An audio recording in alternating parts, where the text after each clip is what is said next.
Hi viewers friends, இன்றைக்கி நீங்கள் பார்க்கக்கூடிய இந்த இடம் பார்த்திங்கன்னா ஸ்ரீவைகுண்டம் தாலுகா வல்லநாடு பக்கம்தாங்க இந்த இடம் அமைஞ்சிருக்குது. மொத்தம் 480 ஏக்கர் இதில் இருக்குதுங்க. ஒரு கம்பெனி பேர்லாம் இருக்குது. 2 கையெழுத்து தான். 4 பக்கமும் வேலி போட்டு கேட் போட்டிருக்காங்க. நல்ல செம்மண். தூத்துக்குடி போகக்கூடிய தேசிய நெடுஞ்சாலையிலிருந்து ஒரு 3வது கிலோமீட்டரில் இந்த இடம் அமைஞ்சிருக்குங்க. ஸ்ரீவைகுண்டம் இங்கேருந்து 10வது கிலோமீட்டரில் இருக்குது. தேசிய நெடுஞ்சாலை சென்னை போகக்கூடிய, திருநெல்வேலி சென்னை போகக்கூடிய அந்த ரோடை நெல்லையில் வந்து நம்ம டச் பண்ணதுக்கு ஒரு 22 கிலோமீட்டர் வரும்.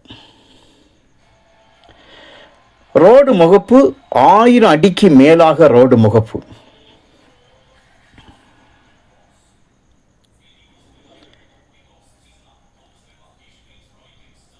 எந்தவித ஜம்பிங்க்கும் உள்ள இடமே கிடையாது. காரணம் என்னன்னா, 4 பக்கம் வேலி போட்டு கவர் பண்ணி வச்சுருக்காங்க பல வருடங்களாக.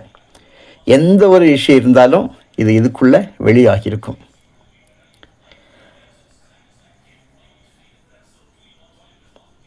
பாருங்கள், ரோடு ஃப்ரண்டேஜ் தான் நான் உங்களுக்கு இப்போ காணிச்சிட்டு வரேன்.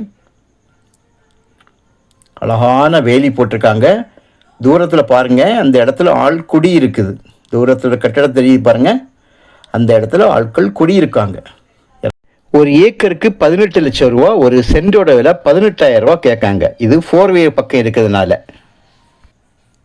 ஸ்ரீவைகுண்டம் போடிய ரோட்டில் 1 கிலோமீட்டர் போயாச்சுன்னா அடுத்து 2 கிலோமீட்டர் மண் ரோடு. இதுதான் நம்முடைய வாசல். நம்முடைய இடத்துக்கான கேட் வந்து பார்த்தீங்க. பஸ் ரோட்டிலிருந்து 2வது கிலோமீட்டர் 40 அடி மண்பாதை. தேசிய நெடுஞ்சாலை NHலிருந்து 3 கிலோமீட்டர். நெல்லை சென்னை NHலிருந்து 22 கிலோமீட்டர்.